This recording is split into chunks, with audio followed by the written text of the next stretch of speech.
Right, hello people. This weekend we have Joseph Parker versus Fabio Wardley for the WBO interim world title, heavyweight world title. Yeah, let's get into it, man. I think this is a very interesting fight and a very interesting move by both guys. I think I've been thinking Joseph Parker has needed to get a fight. Right, the activity has been dreadful. Fought Zhang in March of 2024 after being very active, and then kind of sat out until February of 2025. Where he beat Martin Bakole in what was 4 minutes of work, and hasn't, of course, fought since then. Will be fighting. It's been 8 months since that fight, which is unfortunate because he was very active and is on a very good run. But um, he clearly doesn't want to sit on his position. But he's obviously probably the most deserving contender of a title shot, so does want that shot. Um, did of course have his shot against Daniel Dubois. Whatever happened there happened. But recent form indicates Parker is in the best form of his career, um, ability wise, right? As for Fabio Wardley, yeah, this fight makes sense.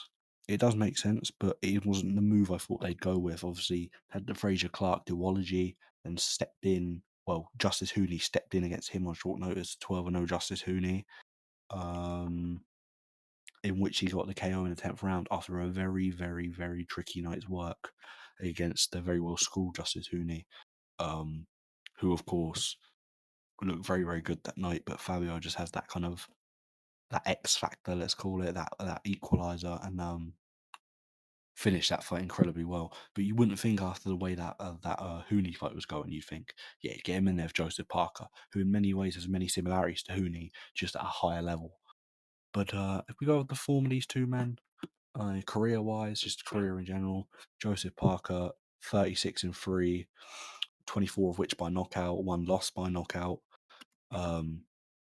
Fabio Wardley is 19-1, so that's one draw, with 18 of those wins by knockout, 94% KO rate for Fabio, and 66% KO rate for Parker.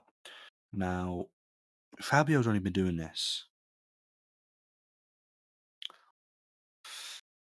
9-10 years, boxing wise, in total. Joseph Parker has been pro for longer than that. So it's telling you a lot about who's the more experienced mate, who's the more traditionally well schooled. But yeah, let's get into the form. Joseph Parker, I feel like, came onto many people's radar when he won the heavyweight title against Andy Ruiz, the WBO vacant title against Andy Ruiz, a 29-0 Andy Ruiz, and in shape Andy Ruiz.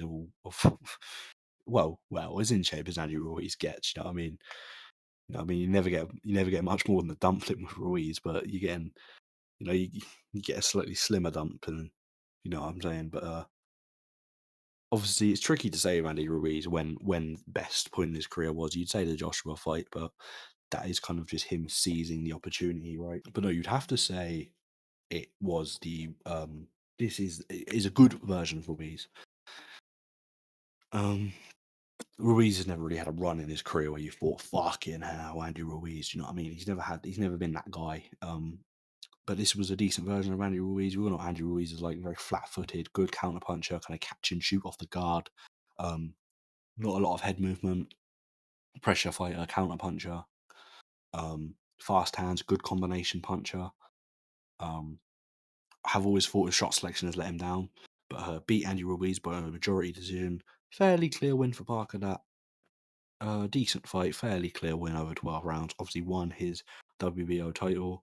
Had a bit of a tick over in his next fight, defended the WBO title, and then has his somewhat infamous fight against Hughie Fury, a 20-0 Hughie Fury, a useful Hughie Fury. Hughie Fury was a good fighter in his day, was decent, like, was never world level, but was all right.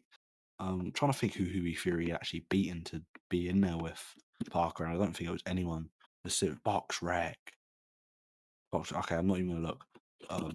Yeah, that was a fairly infamous fight, a very, very close fight, but a dire watch, a fucking dire watch, man. Um, Horrible fight. Um, the Mick Hennessy interview is brilliant. I think it's on IFL TV. I think it was IFL TV. I don't know. I don't know what it was on, but the Mick Hennessy. I'll play a clip. What happened to the art of boxing? Do they score? Do they score hitting fresh air? And do they score hitting elbows and arms? What on earth was everyone looking at there? What happened to the art of boxing? Even Kevin Barry, his trainer, come over to me. He went, "That's a robbery." He said, "We thought we was lucky to get this." Like you said, the body language told it all. I mean, I've never sat and felt so comfortable winning a fight in my life. I didn't even think for a split second that there could even be a dodgy decision. I'm sat there thinking, he's just wiped the floor with Joseph Parker. He's a super talent. 23. He's wiped the floor with him. I'm sitting there, never felt so comfortable. Listen, we're not all idiots. Billy Joe's sitting there, Tyson's sitting there, everyone's celebrating. Everyone thought it was an easy fight. There weren't. Where's the controversy? I'm not being funny. What the fuck is going on? I mean, come on, let's tell the truth here. Let's everyone tell the truth. There's something going on and something behind bullshit decisions like that. Would you get a rematch on the back of that, Mick? That's got to be a worst case scenario. I want to get that overturned. I want to find out who's behind bullshit like that. I just like what is happening to this boxing game. I mean, the footwork, how light he glided round that ring, hitting him with jabs at will, touching him, explosive with it. It was like shades of Ali the way he was moving. Why can't Mick that Hennessy be? interview is fucking jokes. Shades of Ali the way he's moving out there to speak about Huey. It's fucking unbelievable. So far, shades of Ali, Huey Fury. You're having a fucking laugh, Mick, ain't you? Fuck me. But yeah, no, dire watch, close fight, weird scorecards, 2 118 110s, obviously to Parker, and then 1 114 114. Weird scorecards, but actually quite a close fight because not much happened. The next fight on the first loss of Joseph Parker's career, a unanimous decision to Anthony Joshua. This was also a dire watch. I will stick up for Parker Ray. First man to take Anthony Joshua the distance. That's pretty good. Was probably outside of Klitschko. Had Joshua fought Klitschko at this point?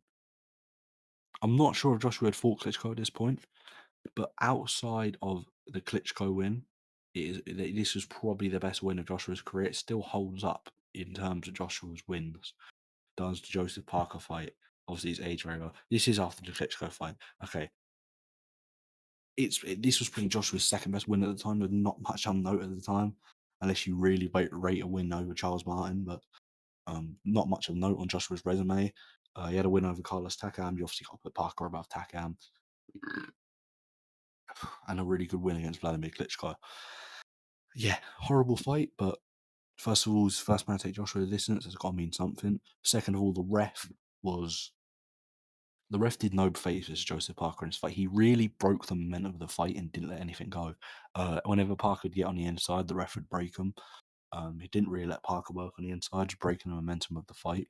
So I will stick up for him. First man to take Joshua the distance, did lose clear, but also wasn't really allowed to do what he wanted to do. Then comes the second loss of his career, one to Dillian White. Now, this is where I think Joseph Parker started letting some good people down, right? Headbutt early kind of froze up Parker. He just kind of froze up in there. He had it put on him. Dillian White put it on him, and he kind of just froze up. Did knock down Dillian White, did get knocked down. One of the best leg strokes of Dillian White's career. Beautiful shot. Right, but then be on him with the body, then be back on him again with another corner. But yeah, did knock down Dillian. Did come on late, but it was too late at that point. He froze up early because he had it put on him. And you kind of think at this point, is there a bit of mental fragility there from Joseph Parker? There probably was at the time. There probably certainly was. But we will get into some attributes later that might have played a part in that mental fragility. but he did kind of froze up when Dillian White put it on in that fight. Parker got knocked down twice in that fight. Yeah, okay. He got down in the second and the ninth. I don't even remember the one in the second, but I believe the second knockdown in that fight was controversial. No, but yeah, no. That's where some mental fragility lies. Now, gets a couple of bounce back wins, gets a KO, a TKO, a TKO, then has a unanimous decision against Junior Farr. Now, this is a shame because I like Parker, but this is another dire fight and dire performance. If you were talking about dire performances, I wouldn't include the Ruiz one. QE Fury, yes. Joshua, yes. Well, let's just talk about dire in general. Huey Fury one was a dire performance from him. Joshua was a dire fight. Dillian White was a dire performance. Junior Farr was a dire performance and dire fight. They were hard watches. I believe he had just got with Andy Lee or was just about to get with Andy Lee at the time. That is where we start to see some improvements from Parker. We do see another loss after this, but we do see some improvement for sure. But that was a horrible fight. And Junior Farr was, I believe Junior Farr's retired now. Junior Farr was I believe Junior Farr was an okay amateur at best, not anything mind blowing. He competed in some major tournaments, was kind of would win and lose. I remember he lost to Lucas Brown, which is a bad loss. At the time in which he lost to Lucas Brown, you'd think he was coming off the Parker loss, and you'd think he should win this. Lucas Brown's old. Was he ever really that great? But yeah, and he also had lost to Frank Sanchez, which wasn't a great fight, but it took him 7 rounds. But yeah, no, another dire fight and performance. After this, we actually have a very, very good fight against Derek Chisora. Now, Derek Chisora was 32-10 at the time. That is no indication of how good Derek Chisora is. He's a tough out for anyone. But this was Derek Chisora in 2021 who had a sliver of the gas, sliver of something left in the tank. Right, there was a bit left there. Wasn't a prime Derek Chisora by any means, but was definitely not the version of Chisora as he nowadays, which is ironic because Chisora is actually winning nowadays. But yeah, no. He had a bit left in him at the time. That first fight was very, very close. Parker got dropped in like the first 10 seconds of the first round, but did come through to win a split decision. Now, that fight was competitive enough to actually earn a rematch, and in a rematch, Parker did very, very good. 4th round, 7th round, 8th round, I believe he dropped Chisora. A very, very good performance. That's where you start to see the tactical adjustments from Andy Lee come in, which I think will be a very, very big factor in this next fight. Then, unfortunately, has the fight against Joe Joyce. Now, Joe Joyce at the time was 14-0. Joe Joyce was on fire. If you do not know about Joe Joyce, up until this, but he hasn't really looked good since his Parker fight. You didn't know about Joe Joyce up until this Parker fight, like from this Parker fight and previous. Fuck me, he was on absolute fire. Did get KO'd in the 11th round. He showed a bit of minerals though. Like he was boxing well, but kind of kept it on the back foot too much. Didn't really think he had the power to keep it in a center ring, and with the chin of Joe Joyce, keep Joyce off of him, gain his respect and keep him off him. There was a part. Joyce has made him move simply too much. And I think that wore Parker down with a high volume of Joyce. He just kind of got to him. It wasn't like Joyce was so powerful, and you know what I mean. It wasn't like that kind of thing. It was more the volume and the exhaustion, and apparently he was ill going into it. But yeah, I think the movement from Parker, he needed it in spurts. He needed the lateral movement in spurts, and I think it was the plan to use lateral movement in spurts because you can't just move all night unless you are a top, really, really well conditioned athlete. And at heavyweight, it doesn't really work. You don't really see people who can laterally move that much all night. It's very, very rare, especially nowadays.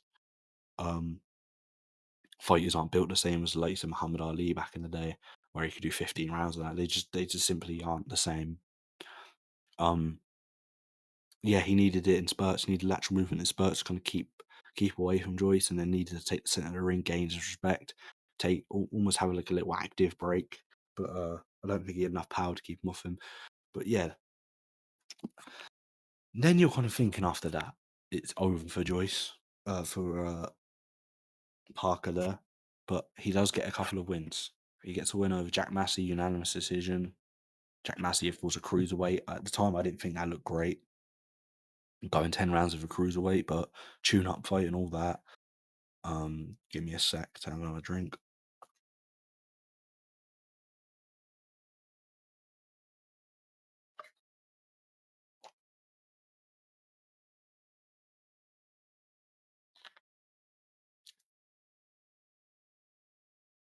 But no, I really didn't think that looked great. That was on the Eubank, Liam Smith on the card. I think Echo Esserman, Chris Congo was on that card. That was a good card, actually. It was a good couple of fights, anyway. But yeah, no, you kind of look at that and you think, especially when you see the likes of a smaller guy like Jay Apataya kind of just blowing through Jack Massey, which was a beautiful performance. You ever want to see Jay Apataya at like his destructive best where he goes a few rounds? That fight's a good one. Gets another TKO win in the first, gets a third round win over Simon Keane. Then he gets booked in December of 2023 against Deontay Wilder in what was it called? What was the event called? Day of Reckoning, right? Which featured Anthony Joshua versus Otto Wallen as a headliner, where Anthony Joshua kind of went through Otto Wallen like a hot knife through butter. Jay Abadaya versus Ellis Zoro was on that card. That was another fucking. If you want to see a quick destructive performance, Jay Abadaya, watch that fight. I'm very high on Jay Abadaya, by the way. Very good fighter. Bully too far. Oh, big shot! Single shot! But yeah, no, you had Anthony Joshua versus Otto Wallen on that card, and Deontay Wilder versus Joseph Parker. It was very clear that they were trying to set up Wilder and Joshua. I actually picked Joseph Parker to win that fight. Like I said, the tactical kind of workings of Andy Lee and the fucking him being mates with Fury, I thought really would kind of give him the edge in that fight, and he boxed beautifully. He really did box very well. Got the win definitively over Deontay Wilder. Probably won every round. Really, really good performance. Had a few moments in there where he looked dangerous. Couldn't get Wilder out of there, but looked really good. Now we get on to the Zhilei Zhang fight. This is interesting because people say he was lucky to win this, and I think you fucking idiots. You fucking idiots. I don't get it. I know he dropped him twice. He dropped him twice. Zhang did drop him twice. When we're going to get into that because it actually this will play a key factor in my prediction for this upcoming fight. He did drop him twice, yes. Parker won 10 rounds of that. You count, even if you account for Zhang dropping him twice, that's the equivalent of 4 rounds. That's the equivalent of 4 10-9 rounds. Parker won 10. That was not close. But yeah, Zhang kind of dropped in with some really inconspicuous looking shots, which raises some concerns. But yeah. But he won his WBO interim world title there. Then just under 11 months later, Martin McCauley actually steps in against him on short notice. It was meant to be Danny Dubois, a fucking beached whale of man. Just like a big black Congolese beached whale. Fucking retard gets knocked spark out, sleep deprived little fucking. Do you know what I mean? Gets knocked out in 2 rounds. Fucking hell, I think there's so much potential there with Bacoli. It wasn't even the fact he lost the fight. It was the way he looked. Like, why aren't you training? Like, you're a top contender, kind of. But yeah, no, not really much you can say about that. 4 minutes of work. Good win on paper, but in reality, not that great. Now, getting into Fabio Wardley's form over his career. Some good wins in there. Didn't know he had a win over Nick Webb. That's interesting. Eric Molina, which was a very good win at the time, because not in the fact he beat Eric Molina, and the fact that he beat someone who'd been in there with Anthony Joshua in very, very good fashion. You kind of look at that and you think, wow, do you know what I mean? This kid could be something. Beat Nick Webb, who's like a good English to British level world fighter. Nathan Gorman, who's a good British level fighter. And then beats David Adelaide, who's a good British level fighter. This is a solid resume of British level talent. Has a war against Fraser Clark, which will factor into our prediction about this fight. Was a draw, split decision draw. Was lucky to get any sort of favourable result in that fight. I'd say Fraser Clark's a good European level fighter, but kind of is floating around that British level at this moment in time. An 8-0 Fraser Clark. Then has the rematch against Fraser Clark, which I believe I picked him to win. I think I remember at the time I was saying, yeah, Clark did very good in the first fight, but he's older. He's been in the game a very long time. Fabio's young and crude. There's a bit more he can learn. And fuck me, did he learn. He kind of showed Clark too much respect in their first fight and kind of gave him the space to box. He gave him too much time, too much space. In the rematch, he said, "No, fuck this. I'm gonna make this my fight," and kind of went at him, and just he went at him.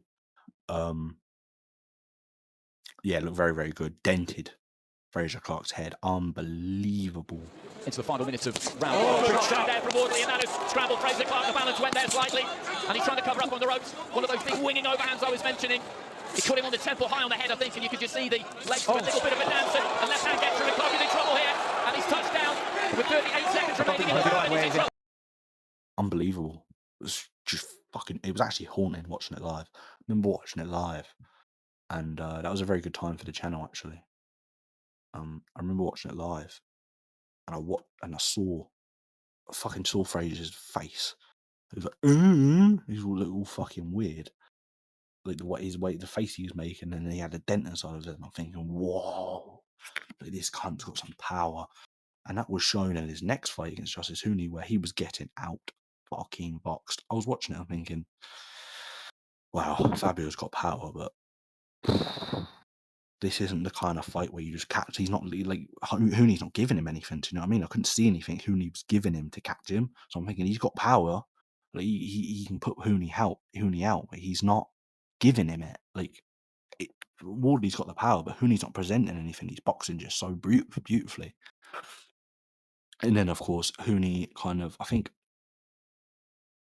you see him step in for jab, and I think what happened there was he got a bit overzealous. He thought, I'm landing whenever. Do you know what I mean? I'm having my moments whenever in this fight. So he kind of stepped in when he didn't need to, stepped in for jab. Wardley took his head off the centre line, blasted a right hand, and just put Hooney down. No shit.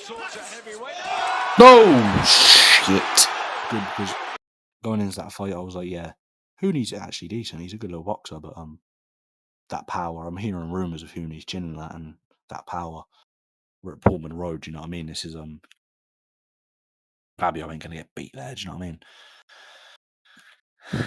And then on to the present day. Fabio Wardley versus Joseph Parker. WBO's on the line. I don't know if you can unify interim world titles. They both got an interim world title. I don't know if you can unify interim world titles, but they both have got one. If you can, that's silly. It's on the Zone pay-per-view. You fucking cheeky cunts. You fucking don't buy that. Don't fucking buy that. Don't buy that. That's going to do about 10k pay-per-view buys. On the card, you got Ezra Taylor versus Steed Woodhall. Ezra Taylor's coming off a good win, right? Over Troy Jones, yeah. Yeah, Ezra Taylor's a decent fighter. Good prospect. Danny Quartermain versus Royston Barney Smith. That's a good little fight. I know someone from my gym was actually meant to be making their pro debut on this card, but I don't see it anymore, so I assume it's off. Or it's in the prelims, which would count as a separate, I don't know. But either way,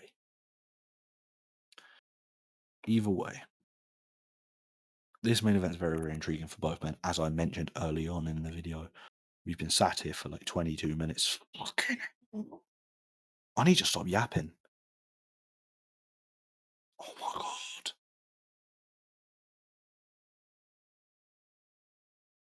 Jesus, I need to stop. Anyway, getting into the actual prediction. High stakes fight for both men. They both really don't need to be doing this, but I respect it and I love it.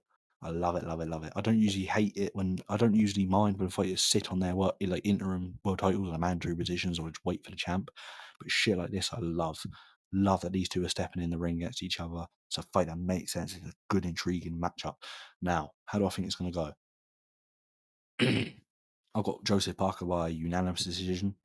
Could possibly see a knockout from either man, really, but from Parker. I know he's been working on his power with Andy Lee. I just don't know how much you can feasibly work on power with someone with Joseph Parker's experience. Like, you're really telling me you don't know how to transfer your weight, put your hips into a shot. Do you know what I mean? Set it up. Like, you're telling me you don't know that. Oh, sure you do, mate.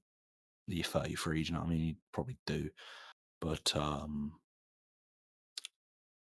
yeah, no. I'm gonna go with Joseph Parker probably by unanimous decision. I don't know why I'm mentioning just decision. Um, I think Fabio's got a very good shot though. Now, getting into the technical aspects of this fight, I think it simply comes down to the fact Parker's very similar to Hooney in the fact he's a very good boxer. He's very athletic for the heavyweight division. He's got good feet. He does have respectable power in his hands. He's got quick hands. Um, picks his shots very, very well. Good balance, good coordination, all of that. Um, I don't think he's going to take the liberty that Hooney took with the step in and kind of almost over like Hooney didn't overcommit in a traditional way. We kind of see guys lean over their front foot. He kind of stepped in. He wasn't exactly like you see when a guy typically overcommits, they kind of throw an overhand and they'll lean over the front, like lean over their knee, kind of thing. They'll bring their head forward. It wasn't that kind of committion. It was just stepping into range when you really didn't have to. You could have just kept that lateral movement, waited for Wardley to move into range and peppered him with a jab and kept your work going. I simply don't see Parker doing that. He's with a very intelligent trainer. He's a very intelligent fighter. I think distance management is one of the fucking best things Andy Lee is good at teaching. It's like one of the hallmarks, right, with some of his fighters, like Ben Whitaker, Paddy Donovan's pretty good.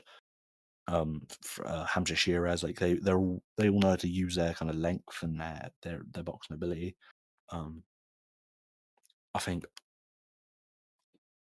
he's got to manage the distance. I think he's got to use lateral movement. I think he's got to get behind a jab. I think he's just got to keep it quick and keep it lateral. Some feints would be very, very good to kind of give Wardley a lot to think about. Where he's very, very crude, give him a lot to think about. It will freeze him up. We've seen this in the past. And I don't think there's going to be much Wardley can do against that. I don't think like I said, he coming forward, he doesn't exactly move his head off the center line. He does. He has shown counter punches. Like there was a few decent ones in the first Fraser Clark fight where he walked him onto a few good right hands.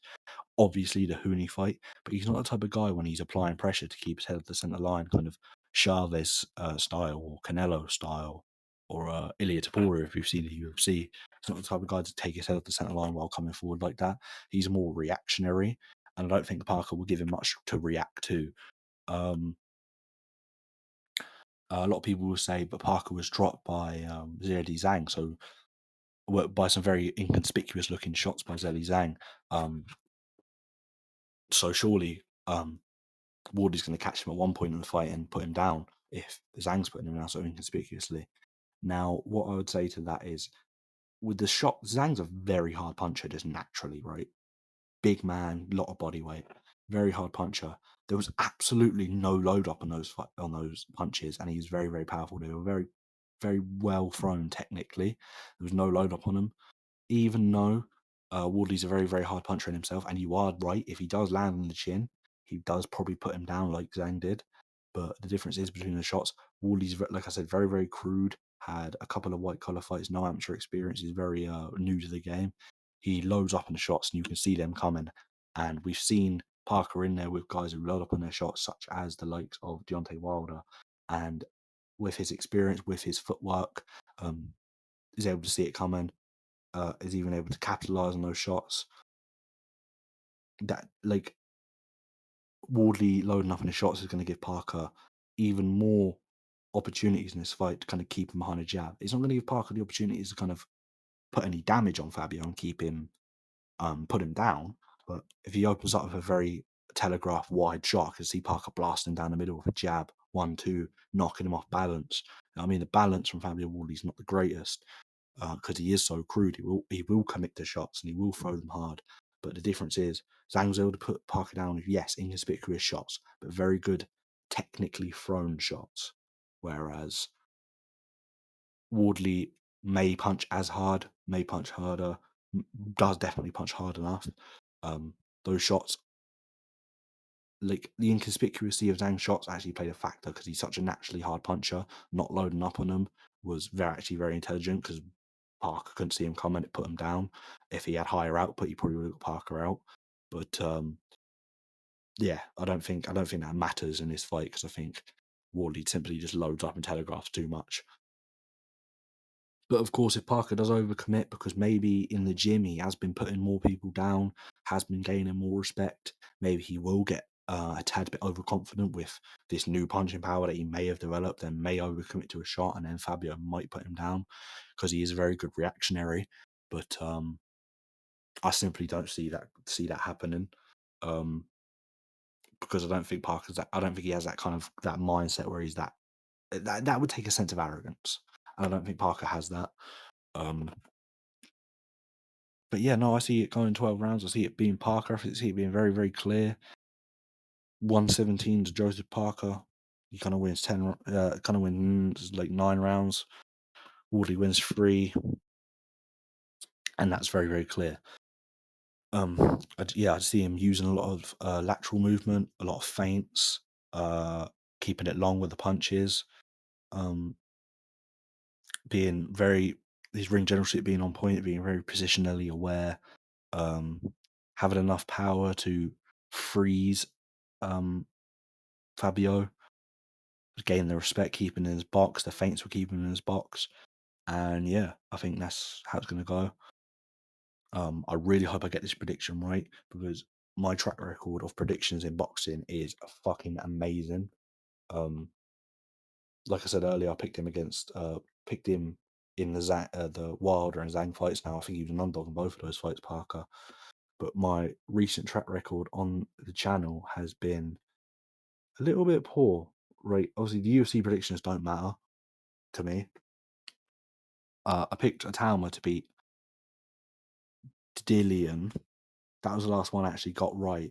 If you actually look at the channel, the predictions recently have been quite poor. Like Fury Usyk 2, picked Usyk. Bivol Bertabayev 2, I picked Bertabayev. I picked Bivol the first time, I picked Bertabayev the second time. Got it wrong. Picked Atalma against White. I picked Canelo against Crawford. Even though my breakdown in that fight was really, really good. And I picked Allen against Makhmudov.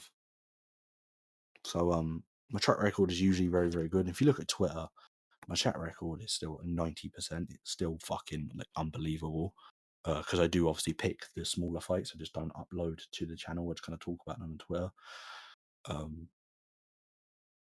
But yeah, you look at the track record on the channel recently, I really need a win. And I just swear to fucking God, if Fabio fucking lays him out in the 11th round after Parker just boxes the other him, I'm gonna be fucking furious. But yeah, a little 31-minute video. I hope you guys enjoyed. I probably need these videos are getting long. I like them being long, but I probably do need to cut them down because I spent about 20 minutes talking about the form of these two men over their career, and then 10 minutes talking about the actual fight. I think what I'm going to do in the future is earlier in a fight week, maybe Monday, Tuesday, do a video going over the two men. Maybe 2 separate videos going over both of the guys, their form, who they are, how they box, that kind of thing, and then do the prediction later on in the video. So then you get kind of 2 10-minute videos and maybe a 20-minute prediction where it's all kind of focused. But no, we'll see. We'll see. I don't mind. It's a good video, but maybe I need to work on the length, kind of what I'm doing, and that'll give me more content in a fight week. Because at the moment it's just basically predictions and reactions. But my reaction to the David Allen Makhmudov fight was that Dave Allen should have took his head off the centre line more. Which would have allowed him to get on the inside, close the distance, get on the inside, work the body, and let his hands go. But yeah, unfortunate. I've never seen Makhmudov box like that. So disciplined on the back foot with the jabs. Not much variation in it, like I said, but still. Yeah, no, thank you for watching. Expect a UFC prediction because it's Aspinall fight week. I've got to do one for Aspinall. And goodbye.